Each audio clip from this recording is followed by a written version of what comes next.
Kita lanjutkan kembali perbincangan. Saya mau ke Bang Petri. Dari sisi keluarga sendiri melihat ini ada 3 orang tersangka yang justru malah direhabilitasi. Kalau keinginan dari keluarga seperti apa sih? Keadilan seperti apa yang diinginkan?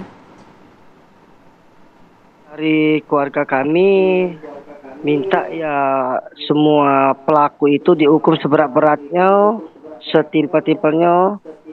Dan kami mohon pihak kepolisian biar cepat selesai kasus ini. Ya, pokoknya ya setimpal-timpal aja Kak untuk hukuman 4 pelaku ini. Bang. Terlepas pelaku ini masih ada yang 12 tahun, 13 tahun begitu Bang Petri?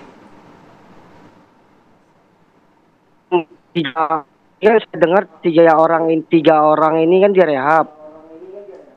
Nah, saya minta ya dapat hukuman juga yang setimpalnya. Kan ada saya juga kan di bawah umur. Kalau dihitung-hitung kan tidak setimpal. Iya.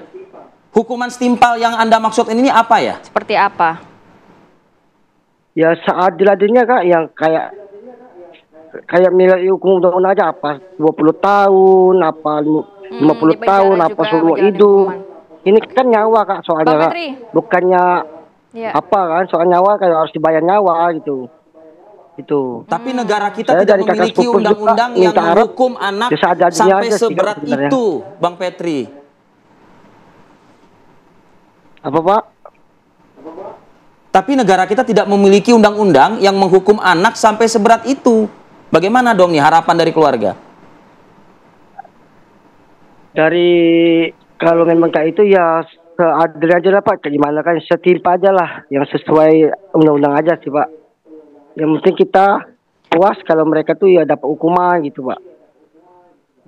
Sama-sama debat. Memang ada istilah gitu Bang Petri, ya, nyawa dibayar nyawa begitu ya. Tapi kan memang agak pengecualian mungkin kalau misalnya pelaku ini kan masih di bawah umur. Undang-undang negara kita yang kita taati, kita patuhi pun juga mengaturnya demikian begitu Bang Petri. Siapa? Ya saya minta dari pihak kepolisian juga minta cepat selesai aja sih Pak. Masalah ini kan cepat kelar apapun itu. Ya terungkap lah yang intinya. Baik. Dan saya Bang juga Petri, mau ngomong ya ya Kak. Ya, lanjutkan lagi Pak. Ya saya minta dengan keluarga pelaku ini tidak ada etika juga, nggak pernah muncul ke rumah apapun. Nah. Oh ya? Itu dia yang mau saya pertanyakan Bang. Sudahkah ada permintaan maaf dari pihak keluarga pelaku dan juga para pelaku ini? Tidak ada Pak. Sampai detik ini pun tidak ada keluarga pelaku itu yang datang ke sini. Dan kami pun nggak tahu keluarga pelaku itu yang mana. Oke. Adakah upaya dari pihak keluarga kepada pihak kepolisian agar mungkin pelaku ini meminta maaf mediasi atau mungkin apa gitu ya? Mungkin semacam mediasi lah yang dilakukan?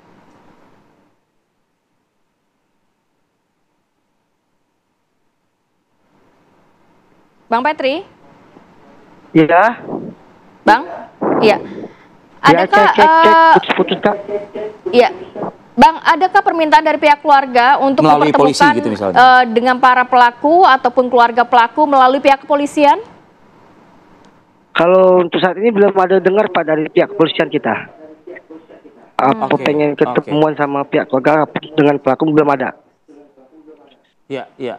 Baik. Oke, saya ingin ke Mas Heri. Mas Heri, gini, ini kan keluarga inginnya kan pelaku ini dihukum seberat-beratnya, tapi memang kita menghormati undang-undang yang ada di negara kita ini, begitu ya, terhadap anak ini. Dengan kehadiran salah satu pelaku atau 2 orang pelaku kabarnya di lokasi penemuan mayat, bahkan dengan gesturnya yang tertawa, gesturnya yang lepas seperti kayak gitu, ini berpengaruh nggak ke dalam penyidikan yang akan dilakukan oleh pihak kepolisian dan akan memperberat perkaranya? Ya, harusnya demikian. Harusnya demikian. Tapi dalam konteks, saya ingatkan kembali ya, bahwa pidana yang bisa maksimal diberikan kepada anak ini kan kadang setengah dari pidana yang diterapkan pada orang dewasa. Bahkan dia nggak bisa dikenakan pidana maksimal. Tadi saya dengar harapan dari keluarga demikian, itu sah-sah saja ya. Kehilangan ini memang sangat berat. Pidana mati nggak bisa diberlakukan. Ya, 20 tahun seumur hidup juga nggak bisa. Jadi kita terbatas pada pilihan alternatif dalam hal ini adalah pemidanaan bagi anak yang memang sudah disodorkan demikian oleh undang-undang. Tapi dalam melihat bahwa fakta-fakta tadi ada tingkah laku yang Dia sebenarnya terlihat santai-santai saja. ya betul Gitu loh. dan sepertinya menganggap hal ini bukan hal yang luar biasa begitu kan. Iya. Menurut saya selain dalam konteks itu harusnya ada pendekatan yang bisa menjelaskan mengapa sampai pada level tertentu bisa anak melakukan sekejam ini.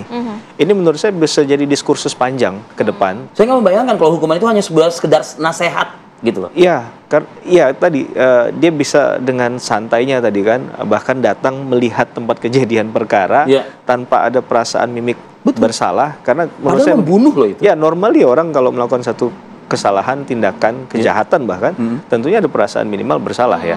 Apa dia beri kode yang bukan Takutkah tertawa dia begitu ya? begitu, Ya. ya kan? Ya, ini menurut saya masalah serius ini. Jangan dianggap satu Apakah hal dari yang mata biasa hukum saja. sendiri melihat alasan dari para pelaku ini menjadi suatu pegangan juga? Seperti dikatakan bahwa anak-anak ini kecanduan pornografi. Kecanduan kan tanda kutip kan? Berarti ada yang salah dengan diri mereka begitu? Ya. Tidak sepenuhnya sadarkah atau bagaimana? Ya, ini memang Pandangan hukumnya. ya secara psikologis memang harus dijelaskan ya bahwa kadang tayangan, tontonan yang tidak menjadi tuntunan ini kan juga jadi persoalan pemicu orang untuk melakukan satu tindak pidana. Ya kan nggak mungkin langsung dia melakukan tindak pidana tanpa rangkaian sebelumnya ada hal ihwal. Nah ini yang saya katakan tadi. Kalau kita hanya bicara tentang pemidanaan di ujungnya, ya ini kayak pemadam kebakaran saja. Setiap ada persoalan kita akan duduk lagi bicara diskusi hal ini. Tapi apa program dari pemerintah untuk menyasar hal-hal semacam ini? Kalau kita lihat, mohon maaf ya, saya tidak mengatakan pelaku kejahatan itu strata tertentu, tapi mungkin bisa dikaji ulang. Misalnya apakah penempatan orang-orang yang bicara tentang memahami ilmu ini, pendekatan psikologi anak ini bisa ditempatkan di wilayah-wilayah seperti itu gitu. Yang mungkin jauh dari pendidikan yang mereka hanya bisa menjangkaunya dari handphone. Tidak ada mitigasinya. Iya, dan tidak ada sama sekali penyaringan di sana terkait informasi, terkait dia harus seperti apa. Ini kan bicara tentang edukasi. Ya. Sayangnya undang-undang kita ini hanya bicara tentang bahwa ketika diundangkan semua orang dianggap tahu, tapi sosialisasinya kurang.